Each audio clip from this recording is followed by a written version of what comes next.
ഹരേ കൃഷ്ണ. എല്ലാവർക്കും മാധവത്തിലേക്ക് സ്വാഗതം.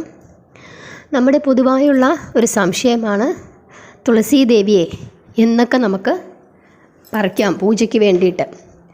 നമ്മുടെ ഈ ചാനൽ തുടങ്ങിയപ്പം മുതൽ ഉള്ള ഏകാദശികളിൽ നിന്നും വളരെ വ്യത്യസ്തമായ ഒരു ഏകാദശിയാണ് ഇത്തവണ ഉള്ളത്. കാരണം ഇതിനു മുമ്പ് നമ്മൾ പറഞ്ഞിട്ടുള്ള ഏകാദശികളെല്ലാം ഏകാദശി ദിവസം പകൽ വളരെ കുറച്ച് മാത്രമേ ഏകാദശി തിഥികൾ ഉണ്ടായിരുന്നുള്ളൂ. നിങ്ങൾ നോക്കിയാൽ മനസ്സിലാകും. രാവിലെ തന്നെ മിക്കവാറും ഏകാദശി തിഥി കഴിയും. പിന്നെ അങ്ങോട്ടുള്ളത് മഹാദ്വാദശിയാണ്. അപ്പോൾ ഇത് രണ്ടും കൂടെ പകൽ വരുന്ന, അതായത് മഹാദ്വാദശിയും ഏകാദശിയും കൂടി പകൽ വരുന്ന സമയങ്ങളാണ് നമ്മുടെ ഈ ചാനൽ തുടങ്ങിയപ്പം മുതൽ ഞാൻ ഏകാദശികൾ പറയുന്നത്. അപ്പോൾ അതിൻ്റെ തലേ ദിവസം, അതായത് നമ്മൾ ദശമിയായിട്ട് ഒരിക്കൽ ഉണ്ണുന്ന ദിവസം മിക്കവാറും രാവിലെ തന്നെ ദശമി തിഥി തീരാറുണ്ട്. പിന്നീട് അങ്ങോട്ട് ഏകാദശിയാണ്. അങ്ങനെയാണ് സാധാരണ നമ്മൾ പറയുന്നത്. അതുപോലെ പിറ്റേ ദിവസം നമ്മൾ പാരണ വീടുന്ന ആ സമയം മഹാദ്വാദശി ഏകദേശം പിറ്റേ ദിവസം കാണില്ല. ത്രയോദശിയാണ് പിറ്റേ ദിവസം കൂടുതലായിട്ട് വരുന്നത്. അതുകൊണ്ടാണ് നമ്മൾ മിക്കപ്പോഴും പിറ്റേ ദിവസം പ്രദോഷം എടുക്കുന്നത്. കാരണം പാരണ വീണ്ടു കഴിഞ്ഞിട്ട് പ്രദോഷം എടുക്കാനൊക്കെ ആയിട്ട് നമ്മൾ പറയുന്നത്. കാരണം ത്രയോദശി തിഥിയിലാണ് പ്രദോഷം വരുന്നത്.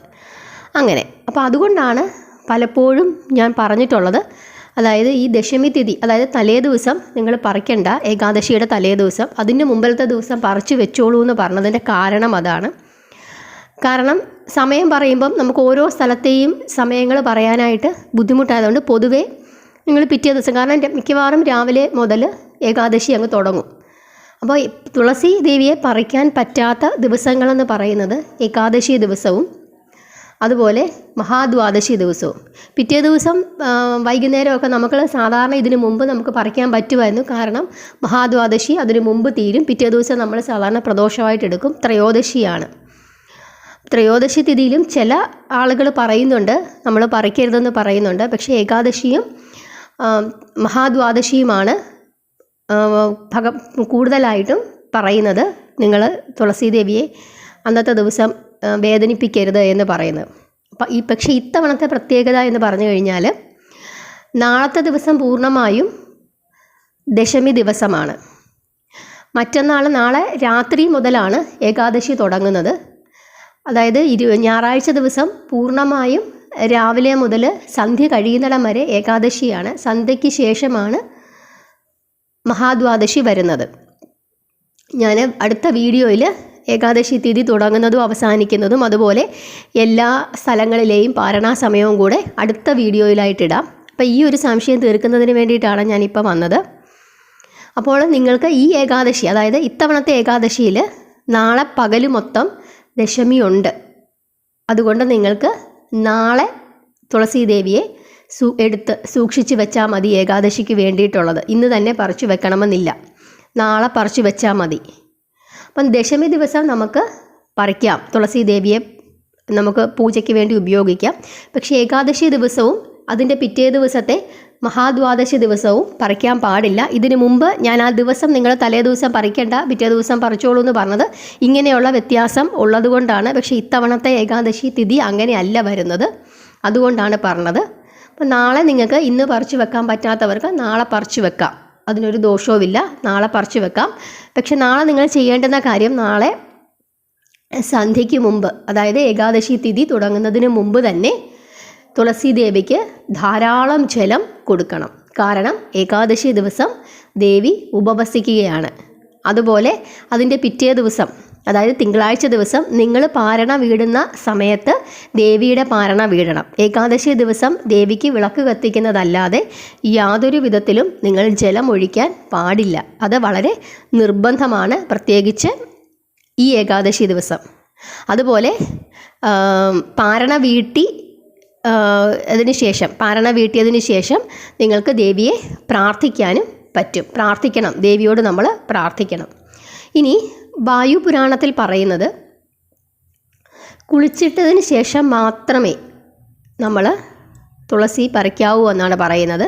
അതുപോലെ വലത് കൈകൊണ്ട് മാത്രമേ തുളസി ഇലകൾ നുള്ളിയെടുക്കാവൂ. വലിച്ചു മറിച്ചെടുക്കരുത്. ഇടത് കൈകൊണ്ട് തുളസി ഇല പറിക്കരുത്. അതുപോലെ കത്രിക, കത്തി മുതലായ സാധനങ്ങൾ കൊണ്ട് തുളസി ഇലകൾ പറിക്കരുത്. പിന്നെ പറയാനുള്ളത്, നമ്മൾ എന്തെങ്കിലും ഇങ്ങനെ വലുതായിട്ട് വളർന്ന് തുളസി ഇങ്ങനെ വലുതായിട്ട് വളർന്ന് നിൽക്കുകയാണെങ്കിൽ നിങ്ങളത് മറ്റ് കമ്പിൻ്റെ കൂടെ കെട്ടി വെക്കുകയാകാവൂ, അല്ലാതെ ഇങ്ങനെ പിച്ചാത്തി കൊണ്ട് മുറിച്ച് കളയരുത്. അതല്ലെങ്കിൽ വളരെ ലഘുവായിട്ട് എന്തെങ്കിലും നിങ്ങളൊന്ന് കൈകൊണ്ട് ദേവിയെ വേദനിപ്പിക്കാത്ത രീതിയിൽ ദേവിയോട് ക്ഷമയൊക്കെ ചോദിച്ചിട്ടേ ചെയ്യാവൂ. കാരണം തുളസി ദേവിയെ വേദനിപ്പിക്കുന്നത് ഭഗവാനെ വേദനിപ്പിക്കുന്നതിന് തുല്യമാണ്. ഇനി തുളസി ഇലകൾ എപ്പോഴൊക്കെ പറിക്കാം? പകൽ സമയത്ത് മാത്രമേ പറിക്കാവൂ. സന്ധ്യ കഴിഞ്ഞതിന് ശേഷം തുളസി ഇലകൾ പറിക്കാൻ പാടില്ല എന്ന് പറയും. കാരണം നമുക്കറിയില്ലല്ലോ, നമ്മൾ ശ്രദ്ധിക്കാതെ ഇരുട്ടത്തൊക്കെ നിന്ന് പറിച്ചാൽ എന്തെങ്കിലും കുഴപ്പങ്ങൾ വന്നാലോ എന്ന് കരുതിയിട്ടാണ് പകൽ സമയത്ത് മാത്രമേ പറിക്കാവൂ എന്ന് പറയുന്നത്. ഇനി തുളസി ഇലകൾ പറിക്കുമ്പോൾ നമ്മളൊരു നാമം ചൊല്ലി പറിക്കുന്നത് വളരെ നല്ലതാണ്. ആ നാമം ഞാൻ ഡിസ്ക്രിപ്ഷൻ ബോക്സിൽ എഴുതി കൊടുത്തേക്കാം. അതിങ്ങനെയാണ്: ഓം തുളസി അമൃത ജന്മസി സദാത്വം കേശവപ്രിയ കേശവർത്ഥം സിനോമി ത്വാം വരദാഭവ ശോഭനേ. ഇതാണ് ആ പ്രാർത്ഥന. ഞാൻ ഡിസ്ക്രിപ്ഷൻ ബോക്സിൽ എഴുതി തന്നേക്കാം. നിങ്ങളത് നോക്കി അറിയാൻ മേലാത്തവർ ഒരു പേപ്പറിൽ എഴുതി വെച്ച് ജപിച്ചാൽ മതി. അതിൻ്റെ അർത്ഥമെന്ന് പറയുന്നത്, സുന്ദരമായ തുളസീദേവി അവിടുന്ന് ക്ഷീരസമുദ്രം, അതായത് പാലാഴി ക്ഷീരസമുദ്രം കലക്കുന്നതിനിടയിൽ അമൃതിൽ നിന്നാണ് അവിടുന്ന് ജനിച്ചത്. കേശവന് വളരെ പ്രിയപ്പെട്ടവളാണ് അവിടുന്ന്. ഇപ്പോൾ ഭഗവാനെ ആരാധിക്കുന്നതിനായി ഞാൻ അങ്ങയുടെ ഇലകൾ ശേഖരിക്കുന്നു. എൻ്റെ പ്രാർത്ഥന വിജയിക്കട്ടെ എന്നാണ് ഇതിൻ്റെ അർത്ഥം. അപ്പോൾ ഇത് പ്രാർത്ഥിച്ചുകൊണ്ട്, ഈ നാമം ചൊല്ലിക്കൊണ്ട് നിങ്ങൾക്ക് തുളസി ഇലകൾ ദേവിയെ വേദനിപ്പിക്കാതെ നുള്ളിയെടുക്കാം. അതുപോലെ ഇതിനു മുമ്പ് ഞാനൊരു വീഡിയോ ഇട്ടിരുന്നു, എങ്ങനെയാണ് തുളസി ദേവിക്ക് ജലം ഒഴിക്കുമ്പോൾ പ്രാർത്ഥിക്കേണ്ടതെന്നുള്ളത്. അതിൻ്റെ ലിങ്കും ഞാൻ കൊടുത്തേക്കാം. അതുപോലെ തുളസി ചെടികൾ നിങ്ങളുടെ വീട്ടിൽ നടുമ്പോൾ ആ കൂട്ടത്തിൽ പച്ചമഞ്ഞളും കൂടെ രണ്ടും കൂടെ ഒന്നിച്ച് നടുന്നത് വളരെ നല്ലതാണ്. രണ്ടും ദേവി തന്നെയാണ്, അതുകൊണ്ടാണ് അങ്ങനെ പറയുന്നത്. അപ്പോൾ ഇതേ രീതിയിലാണ് തുളസി ഇലകൾ നുള്ളേണ്ടത്. ഞാൻ ഇതിനു മുമ്പ് ഏകാദശിയുടെ തലേദിവസം എടുക്കണ്ട എന്ന് പറഞ്ഞതിൻ്റെ വ്യത്യാസം നിങ്ങൾക്ക് മനസ്സിലായെന്ന് ഞാൻ വിചാരിക്കുന്നു. ഇത്തവണത്തെ ഏകാദശി വ്യത്യാസമുള്ളതുകൊണ്ട് നിങ്ങൾക്ക് നാളെ പകൽ സമയത്ത് തുളസി ഇലകൾ എടുത്തു വെക്കാം. പക്ഷേ ഒരു കാരണവശാലും ഏകാദശി ദിവസം തുളസി ഇലകൾ പറിക്കുകയോ അതുപോലെ ജലം ഒഴിച്ചു കൊടുക്കുകയോ ചെയ്യരുത്. പിറ്റേ ദിവസം, ഇത്തവണത്തെ ഏകാദശിയുടെ പ്രത്യേകത പിറ്റേ ദിവസം, അതായത് തിങ്കളാഴ്ച പൂർണ്ണമായും മഹാദ്വാദശി ദിവസമാണ്. അതായത് പകല് സന്ധ്യ വരെ, മിക്കവാറും സന്ധ്യ വരെ, ഞാൻ കറക്റ്റ് സമയം നോക്കിയില്ല എങ്കിലും സന്ധ്യ വരെയോളം മഹാദ്വാദശിയുണ്ട്. കാരണം രാത്രിയിൽ സന്ധ്യ കഴിഞ്ഞിട്ടാണ് മഹാദ്വാദശി തുടങ്ങുന്നത്. അതുകൊണ്ട് പകലെല്ലാം മഹാദ്വാദശിയാണ്, കൂർമ്മദ്വാദശിയാണ്. അതുകൊണ്ട് ഞായറാഴ്ചയും തിങ്കളാഴ്ചയും നിങ്ങൾ തുളസി ഇലകൾ നുള്ളാതിരിക്കുന്നതാണ് ഏറ്റവും നല്ലത്. ഇത്തവണത്തെ കാര്യമാണ് പറഞ്ഞത്. അപ്പം അങ്ങനെ ചെയ്യുക.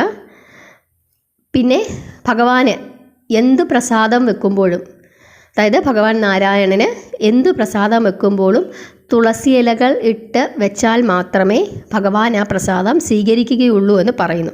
എന്നാൽ തുളസി ഇലകൾ കൊണ്ട് പൂജ നടത്താൻ പാടില്ലാത്ത ഒരു ദേവതയുണ്ട്. ഏതാണ്? കഴിഞ്ഞ ദിവസം ഞാൻ ആ വീഡിയോയിൽ പറഞ്ഞു. കേട്ടവർക്കെല്ലാവർക്കും അതറിയാൻ പറ്റും. വിഘ്നേശ്വരന് തുളസി ഇലകൾ വേണ്ട. തുളസി ഇലകൾ ഇല്ലാതെ വേണം വിഘ്നേശ്വരന് പൂജകൾ ചെയ്യാനായിട്ട്. നിങ്ങളിപ്പോൾ നാളത്തെ ദിവസം തന്നെ നിങ്ങൾ, അല്ലെങ്കിൽ ഏകാദശി ദിവസം ഭഗവാൻ എന്തെങ്കിലും നൈവേദ്യം വെക്കുന്നുണ്ട്, നമ്മൾ ശ്രീകൃഷ്ണ ഭഗവാൻ എന്തെങ്കിലും നൈവേദ്യം വെക്കുന്ന കൂട്ടത്തിൽ ഭഗവാന് വിഘ്നേശ്വരനും കൂടെ വെക്കുന്നുണ്ടെങ്കിൽ ആ കൂട്ടത്തിൽ തുളസി ഇലകൾ പാടില്ല. ഭഗവാൻ നാരായണന് വെക്കുന്ന പ്രസാദത്തിലാണ് തുളസി ഇലകൾ ഇടേണ്ടത്. ദേവിക്ക് വെക്കുന്ന പ്രസാദങ്ങളിൽ തുളസി ഇലകൾ ഇടാം. അത് ഇനി ഏത് ദേവിക്കായാലും, ഇപ്പോൾ ദുർഗാ ഭഗവതിക്കായാലും ഇനി ഭദ്രകാളിക്കാണെങ്കിൽ പോലും നമുക്ക് തുളസി ഇലകൾ ഉപയോഗിക്കാം. അതിനൊന്നും പ്രശ്നമില്ല. മറ്റു പൂക്കളും ഉപയോഗിക്കാം. തെറ്റിപ്പൂക്കൾ പോലുള്ള പൂക്കളും നമുക്ക് ഉപയോഗിക്കാം ദേവിമാർക്ക്.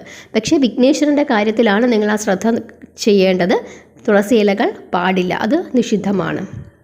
അപ്പോൾ ഇതാണ് ചെയ്യേണ്ടത്. അപ്പം നാളെ നിങ്ങൾക്ക് ഈ ഒരു തിഥി വ്യത്യാസമുള്ളത് കൊണ്ടാണ് നാളത്തെ ദിവസം പറിച്ചോളൂ എന്ന് പറഞ്ഞത്. കഴിഞ്ഞ വീഡിയോകളിലൊക്കെ ഞാൻ ഏകാദശിയുടെ തലേ ദിവസം പറിക്കേണ്ടെന്ന് പറഞ്ഞതിൻ്റെ കാരണം ഈ തിഥി വ്യത്യാസം വന്നിരിക്കുന്നത് കൊണ്ടാണ്. കാരണം അത് ഓരോ സ്ഥലങ്ങളിലെയും ഞാൻ ഓരോരുത്തരോടും ഇങ്ങനെ പറയുമ്പോൾ ചിലപ്പോൾ അങ്ങോട്ടും ഇങ്ങോട്ടുമൊക്കെ പലർക്കും വ്യത്യാസങ്ങൾ വരും. ഞാൻ തലേ ദിവസം ഇത്ര മണിക്ക് മുമ്പ് പറിക്കുക എന്നൊക്കെ പറഞ്ഞാൽ പലപ്പോഴും ബുദ്ധിമുട്ടാവും. അതുകൊണ്ടാണ് പൊതുവേ എല്ലാവരോടും കൂടെ ഞാൻ പറിക്കണ്ട എന്ന് പറഞ്ഞത്.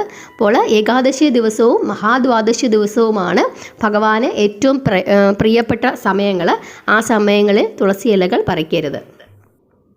ഇനി പുത്രദ ഏകാദശിയെ പറ്റിയിട്ടുള്ള വിശദമായ വീഡിയോ ഞാൻ ഇട്ടിരുന്നു. കാണാത്തവരുണ്ടെങ്കിൽ അത് കാണണം. അതനുസരിച്ചിട്ട് നമ്മുടെ ആഹാര ക്രമങ്ങളൊക്കെ ചിട്ടപ്പെടുത്തണം.